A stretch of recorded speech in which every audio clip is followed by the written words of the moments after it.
because they expect nothing of me, and I am happy to accommodate them in return. So I was none too glad when the driver of the maroon Bonneville took to coming into the place, sitting at the counter, looking at me sideways out of the corner of his eye. He was that kind of sideways person, sliding onto the stool, staring at the menu board while he ordered, eating his burger with one hand cupped around his plate, hiding the nickels and dimes he left as a tip under his napkin. All of this sidewaysness was unexpected, given the headfirst way he'd plowed over my big naked guy, but I didn't want to overstep.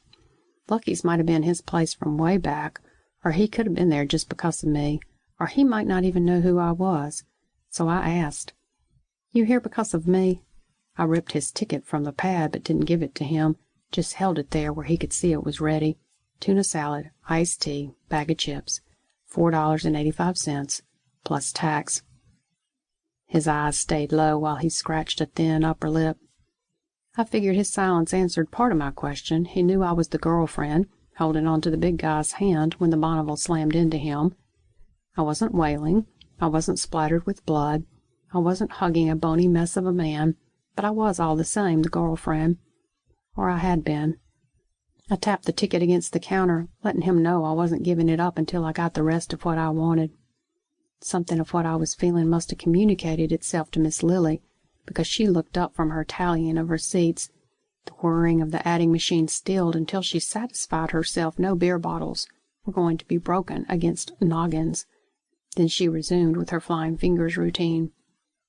All the while Mr. Pontiac Bonneville stared at his plate, examining the half-eaten crust of his sandwich, the same dazed look on his face as when he'd circled the wreck site.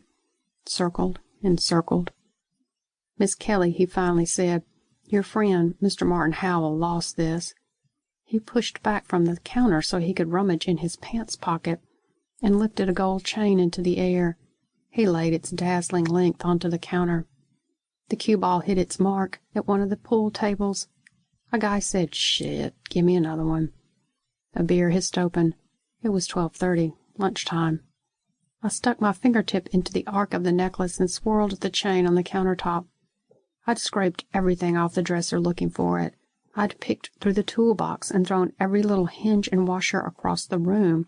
I'd asked Marty's mom and dad at the funeral, pleaded really, but no necklace. I pried open Mr. Bonneville's hand, which he'd settled there on the counter.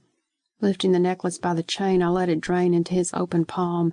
The necklace's sorrow weighted against the man's skin by the golden Z. Then I closed his fingers into a fist. "Come with me," I said, and grabbed my wallet and keys from underneath the counter. Calling, "Half an hour!" to Lily's lifted eyebrows, I clamped my hand on the man's forearm, led him out the door with his fist balled around my guy's Z.